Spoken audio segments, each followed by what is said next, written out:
Hello my dear students, welcome back to Learn Easily channel.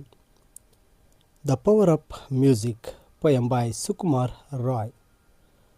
ಈ ಒಂದು ವಿಡಿಯೋದಲ್ಲಿ the power of music ಈ ಒಂದು ಪೊಯಮ್ನ ಕನ್ನಡದ ಸರಳ ಸಾರಾಂಶವನ್ನು ಡಿಸ್ಕಸ್ ಮಾಡೋಣ. ಇಲ್ಲಿ ಸುಕುಮಾರ್ ರಾಯ್ ಅವರು ಬರೆದಿರ್ತಕ್ಕಂಥ ದ ಪವರ್ ಆಫ್ ಮ್ಯೂಸಿಕ್ ಈ ಒಂದು ಪದ್ಯದ ಒಂದು ಮೇನ್ ಥೀಮನ್ನು ಗಮನಿಸಿದಾಗ ಸಂಗೀತದ ಹೆಸರಿನಲ್ಲಿ ಮಾಡುವಂತಹ ಒಂದು ಅಬ್ಬರದ ಶಬ್ದ ಅಥವಾ ಒಂದು ಶಬ್ದ ಮಾಲಿನ್ಯ ವ್ಯಕ್ತಿಗಳ ಮೇಲೆ ಮತ್ತು ಪರಿಸರದ ಮೇಲೆ ಬೀರುವಂತಹ ಭೀಕರ ಪರಿಣಾಮವನ್ನು ಒಂದು ರೀತಿ ಹ್ಯೂಮರಸ್ ಹಾಸ್ಯಭರಿತವಾಗಿ ತಿಳಿಸ್ತಾ ಇದ್ದಾರೆ. ಇಲ್ಲಿ ಗಾಯಕ ಭೀಷ್ಮಾಲೋಚನ್ ಶರ್ಮನಿಗೆ ತನ್ನ ಹಾಡು ಇತರರಿಗೆ ಹಿಂಸೆಯಾಗ್ತಾ ಇದೆ ಎಂಬ ಅರಿವೇ ಇಲ್ಲದಿರುವುದು ಮತ್ತು ತನ್ನ ಹಾಡು ಜಗತ್ತನ್ನೇ ಬದಲಿಸ್ತಾ ಇದೆ ಎಂಬ ಭ್ರಮೆಯಲ್ಲಿ ಅವನು ಎಲ್ಲರ ವಿನಂತಿಯನ್ನು ನಿರ್ಲಕ್ಷಿಸಿ ಆಡ್ತಕ್ಕಂಥದ್ದು. ಕೇವಲ ಮನುಷ್ಯರಷ್ಟೇ ಅಲ್ಲದೆ ಪ್ರಾಣಿಗಳು, ಪಕ್ಷಿಗಳು, ಜಲಚರಗಳು ಮತ್ತು ಮರಗಿಡಗಳು ಕೂಡ ಈ ಅಸಹನೀಯ ಸಂಗೀತದ ಶಬ್ದದಿಂದ ಸಂಕಷ್ಟಕ್ಕೆ ಒಳಗಾಗ್ತವೆ. ಕೊನೆಯಲ್ಲಿ ಒಂದು ಸಾಧಾರಣ ಹಾಡು ಭೀಷ್ಮನನ್ನು ಸುಮ್ಮನಾಗಿಸಿದಾಗ ಮಾತ್ರ ಜಗತ್ತಿಗೆ ಶಾಂತಿ ಮತ್ತು ಮೌನದ ನಿಜವಾದ ಬೆಲೆ ತಿಳಿಯುತ್ತದೆ. ಮೌನ ಎಂಬುದು ಇಲ್ಲಿ ಒಂದು ಅಮೂಲ್ಯವಾದ ಬಂಗಾರದಂತಹ ಉಡುಗೊರೆ ಅಂತ ಹೇಳಿ ವರ್ಣಿಸಲಾಗಿದೆ.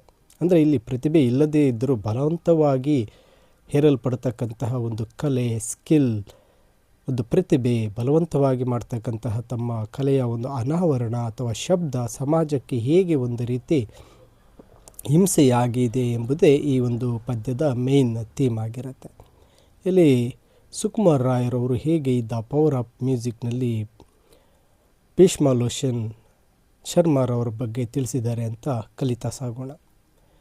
ಮೊದಲ ಸಾಲುಗಳಲ್ಲಿ ಹೇಳ್ತಾರೆ, when summer comes we hear the hums Bhishmalochan Sharma. ಬೇಸಿಗೆ ಕಾಲ ಬಂದಾಗ ಭೀಷ್ಮಾಲೋಚನ್ ಶರ್ಮನ ಹಾಡನ ಅಬ್ಬರ ಕೇಳಿಸುತ್ತೆ ಅಂತ. ಅಂದರೆ ಕೆಟ್ಟ ಗಾಯಕರು ಸಮಯ ಸಂದರ್ಭ ಕೊಡದೆ ಒಂದು ರೀತಿ ಅತಿಕ್ರಮವಾಗಿ ಹಾಡತೊಡಗ್ತಾರೆ ಎಂಬುದು ಈ ಸಾಲು ಹೇಳುತ್ತೆ. You catch is strain on hill and plain from Delhi down to Burma.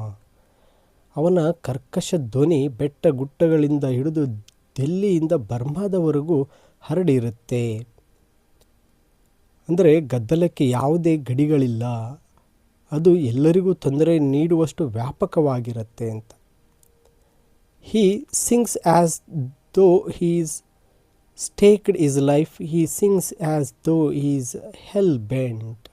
ಅವನು ತನ್ನ ಪ್ರಾಣವನ್ನೇ ಪಣಕ್ಕಿಟ್ಟು ಆಡುತ್ತಿರುವಂತೆ ಅಥವಾ ಯಾವುದೋ ಒಂದು ಹಠಕ್ಕೆ ಬಿದ್ದುವನಂತೆ ಹಾಡನ್ನು ಹಾಡ್ತಾ ಇದ್ದಾನೆ. ಅರಿವಿಲ್ಲದೆ ಆ ಗಾಯಕರು ತಮ್ಮ ಹಾಡು ಇತರರಿಗೆ ಹಿಂಸೆಯಾಗ್ತಾ ಇದ್ದರೂ ಅದನ್ನು ಒಂದು ದೊಡ್ಡ ಸಾಧನೆ ಅಂತ ಭಾವಿಸಿ ಹಾಡ್ತಾ ಇರ್ತಾರೆ ಅಂತ ಹೇಳ್ತಾರೆ.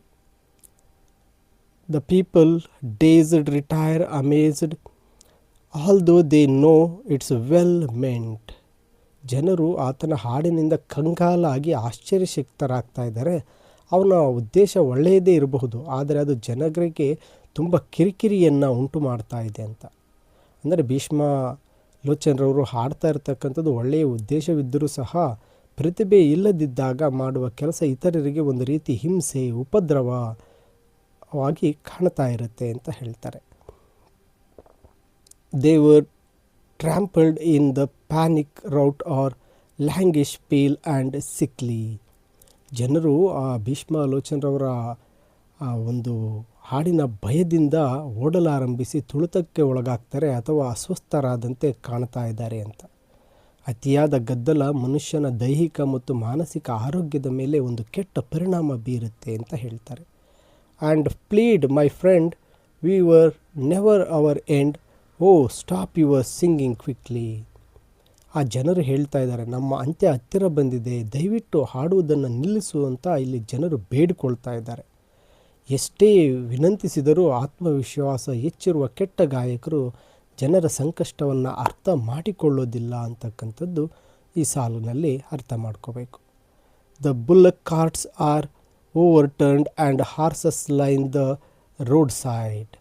ಆ ಒಂದು ಭೀಷ್ಮಾಲೋಚನರವರ ಒಂದು ಹಾಡಿಗೆ, ಅವರ ಧ್ವನಿಗೆ ಎತ್ತಿನ ಗಾಡಿಗಳು ಉರುಳು ಬೀಳ್ತಾ ಇದ್ದಾವೆ ಮತ್ತು ಕುದುರೆಗಳು ರಸ್ತೆಯ ಬದಿಯಲ್ಲಿ ಸಾಲುಗಟ್ಟಿ ನಿಂತಿದ್ದಾವೆ ಅಂತ. ಅವರ ಹಾಡಿನ ಅಬ್ಬರ, ಸಂಗೀತದ ಅಬ್ಬರದ ಶಬ್ದವು ಸಮಾಜದ ಸಾಮಾನ್ಯ ವ್ಯವಸ್ಥೆಯನ್ನು ಒಂದು ರೀತಿ ಅಸ್ತವ್ಯಸ್ತಗೊಳಿಸ್ತಾ ಇದೆ. But Bhishmalochan unconcerned goes booming out his broadside. ಆದರೆ ಭೀಷ್ಮ ಯಾವುದಕ್ಕೂ ಸಹ ತಲೆ ಕೆಡಿಸ್ಕೊಳ್ತಾ ಇಲ್ಲ, ತನ್ನ ಗರ್ಜನೆಯನ್ನು ಮುಂದುವರಿಸ್ತಾ ಇದ್ದಾನೆ ಅಂತ. ಅಂದರೆ ಸ್ವಾರ್ಥಿ ವ್ಯಕ್ತಿಗಳು ಇತರರ ನೋವಿಗೆ ಕಿವುಡಾಗಿರ್ತಾರೆ, ಇತರರ ನೋವನ್ನು ಅರ್ಥ ಮಾಡ್ಕೊಳ್ಳೋದಿಲ್ಲ ಅಂತಕ್ಕಂಥದ್ದು. The wretched brutes resent the blare the hour they hear it sounded. ಪ್ರಾಣಿಗಳು ಆ ಧ್ವನಿಯನ್ನು ಕೇಳಿದ ತಕ್ಷಣ ಅದನ್ನು ದ್ವೇಷಿಸ್ತಾ ಇರುತ್ತೆ ಅಂತ. ಮನುಷ್ಯರು ಮಾತ್ರವಲ್ಲದೆ ಮೂಕ ಪ್ರಾಣಿಗಳು ಕೂಡ ಶಬ್ದ ಮಾಲಿನ್ಯದಿಂದ ತೊಂದರೆಯನ್ನು ಅನುಭವಿಸ್ತಾ ಇದ್ದಾವೆ. They whine and stare with feet in air or wander quite confounded. ಪ್ರಾಣಿಗಳು ಗೊಂದಲಕ್ಕೀಡಾಗಿ ಕಾಲುಗಳನ್ನು ಗಾಳಿಯಲ್ಲಿ ಬೀಸುತ್ತಾ ದೂರು ನೀಡ್ತಾ ಇದ್ದಾವೆ ಅಂತ. ಆ ಸಂಗೀತದ ಶಬ್ದ ಮಾಲಿನ್ಯವಾಗಿ ವಿಪರೀತ ಶಬ್ದವು ಪ್ರಕೃತಿಯ ಸಹಜತೆಯನ್ನು ಹಾಳು ಮಾಡ್ತಾ ಇದೆ. The fishes dived below the lake in frantic search for silence. ಆ ನೀರಿನಲ್ಲಿರೋ ಮೀನುಗಳು ಕೂಡ ಶಾಂತಿಯನ್ನು ಹುಡುಕುತ್ತಾ ಆ ನೀರಿನ ಕೆರೆಯ ಆಳಕ್ಕೆ ಹೋಗ್ತಾ ಇದ್ದಾವೆ. ಶಾಂತಿಗಾಗಿ ಎಲ್ಲ ಜೀವಿಗಳು ಹಾತೊರೆಯುತ್ತವೆ ಎಂಬುದು ಈ ಸಾಲಿನ ಸಂಕೇತವಾಗುತ್ತೆ. The very trees collapse and shake, you hear the crash a mile hence. ಮರಗಳು ನಡುಗಿ ಬುಡಮೇಲಾಗ್ತಾ ಇದ್ದಾವೆ ಮತ್ತು ಅದರ ಶಬ್ದ ಮೈಲಿಯ ದೂರದವರೆಗೂ ಕೇಳಿಸ್ತಾ ಇದೆ. ಮರಗಳು ಕಿತ್ತು ಬೀಳ್ತಾ ಇರತಕ್ಕಂಥ ಶಬ್ದ ಮೈಲಿಯವರೆಗೂ ಕೇಳಿಸ್ತಾ ಇದೆ. ಶಬ್ದ ಮಾಲಿನ್ಯದ ತೀವ್ರತೆ ಪರಿಸರದ ವಿನಾಶಕ್ಕೂ ಕಾರಣವಾಗಬಹುದು ಅಂತ ಹೇಳ್ತಾರೆ. And in the sky the feathered flight turtle while they are winging. ಹಾರುತ್ತಿರುವ ಹಕ್ಕಿಗಳು ಆಕಾಶದಲ್ಲೇ ತಲೆ ಕೆಳಗಾಗಿ ಬೀಳ್ತಾ ಇದ್ದಾವೆ ಅಂತ. ಅಂದರೆ ಆ ಸಂಗೀತ ಅತಿರೇಕದ ವರ್ತನೆಗಳು ಪ್ರಕೃತಿಯ ಸಮತೋಲನವನ್ನು ತಪ್ಪಿಸ್ತಾ ಇದ್ದಾವೆ ಅಂತ. The welkin weeps to hear his screech and mighty mansions tumble. ಆ ಭೀಷ್ಮಾಲೋಚನರವರ ಸಂಗೀತ, ಅವನ ಚೀರಾಟ ಕೇಳಿ ಆಕಾಶವೇ ಅಳುತ್ತದೆ ಮತ್ತು ದೊಡ್ಡ ಬಂಗಲೆಗಳು ಕುಸಿದು ಬೀಳ್ತಾ ಇದ್ದಾವೆ ಅಂತ. ಆ ಭೀಷ್ಮನ ಸಂಗೀತ ಎಷ್ಟು ಭೀಕರವಾಗಿದೆ ಎಂದರೆ ಅದು ಒಂದು ರೀತಿ ಎಲ್ಲವನ್ನು ನಾಶಪಡಿಸುವಂತಹ ಒಂದು ಅಜೇಯವಾದ ಶಕ್ತಿಯಾಗಿದೆ ಅಂತ ಇಲ್ಲಿ ಸುಕುಮಾರ್ ರಾಯ್ ಅವರು ಹೇಳ್ತಾ ಇದ್ದಾರೆ. ಮುಂದಿನ ಸಾಲಲ್ಲಿ ಹೇಳ್ತಾರೆ, but now there comes a billy goat, a most sagacious fellow. ಆಗ ಒಬ್ಬ ಬುದ್ಧಿವಂತನಾದಂತಹ ಒಂದು ಮೇಕೆ ಅಲ್ಲಿಗೆ ಬಂತು, ಗಂಡು ಮೇಕೆ ಬಂತು. ಅದು ಹೇಳ್ತಾ ಇದೆ, ಇಲ್ಲಿ ಆ ಗಂಡು ಮೇಕೆ ಅತಿಯಾದ ಒಂದು ಅಹಂಕಾರವನ್ನು ಮುರಿಯಲು ಒಂದಲ್ಲ ಒಂದು ದಾರಿ ಇದ್ದೇ ಇರುತ್ತೆ ಅನ್ನೋದನ್ನ ತೋರಿಸ್ತಾ ಇದೆ. ಆ ಒಂದು ಸಂದರ್ಭಕ್ಕೆ ಅಲ್ಲಿ ಒಂದು ಗಂಡು ಮೇಕೆ ಬಂದಿದೆ. ಇದು ಆ ಬಂದಿರತಕ್ಕಂಥ ಮೇಕೆ ಹೇಗಿದೆಯಪ್ಪ ಅಂದರೆ ಅಲ್ಲಿ ಭೀಷ್ಮಾಲೋಚನರ ಅಹಂಕಾರವನ್ನು ಮುರಿಯಲು ಒಂದು ದಾರಿ ಇದೆ, ಅಲ್ಲೊಂದು ಪ್ರಾಣಿ ಬರ್ತಾ ಇದೆ ಅಂತ ಅರ್ಥ ಮಾಡ್ಕೋಬೇಕು. He downs his horns and charges straight with bellow answering bellow. ಆ ಒಂದು ಮೇಕೆ ತನ್ನ ಕೊಂಬುಗಳಿಂದ ಭೀಷ್ಮನಿಗೆ ನೇರವಾಗಿ ಡಿಕ್ಕಿ ಹೊಡೆಯುತ್ತೆ. ಅಂದರೆ ಕೆಟ್ಟದ್ದನ್ನು ಕೊನೆಗಾಣಿಸಲು ಕೆಲವೊಮ್ಮೆ ಕಠಿಣವಾದ ಕ್ರಮ ಇಲ್ಲಿ ಅಗತ್ಯವಾಗಿದೆ ಅಂತಕ್ಕಂಥದ್ದು. And Bhishmalochan grants the world the golden gift of silence. ನೋಡಿ, ಕೊನೆ ಸಾಲಲ್ಲಿ ಹೇಳ್ತಾರೆ, ಆ ಒಂದು ಹಾಡು ಭೀಷ್ಮಾಲೋಚನ್ಗೆ ಒಂದು ಡಿಚ್ಚಿಯನ್ನು ಕೊಟ್ಟಾಗ ಕೊನೆಗೂ ಭೀಷ್ಮ ಹಾಡೋದನ್ನು ನಿಲ್ಲಿಸ್ತಾನೆ ಮತ್ತು ಜಗತ್ತಿಗೆ ಮೌನ ಎಂಬ ಚಿನ್ನದಂತಹ ಉಡುಗೊರೆ ಸಿಗುತ್ತೆ ಅಂತ.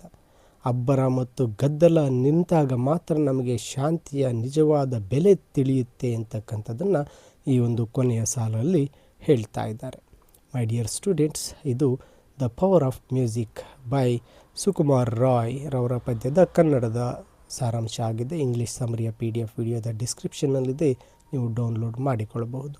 ಹೆಚ್ಚಿನ ವಿಡಿಯೋಗಳಿಗಾಗಿ ತಪ್ಪದೇ ಲರ್ನ್ ಈಸಿಲಿ ಚಾನಲ್ಗೆ ಸಬ್ಸ್ಕ್ರೈಬ್ ಮಾಡಿ ಅಂತ ಹೇಳ್ತಾ, thank you for watching this video.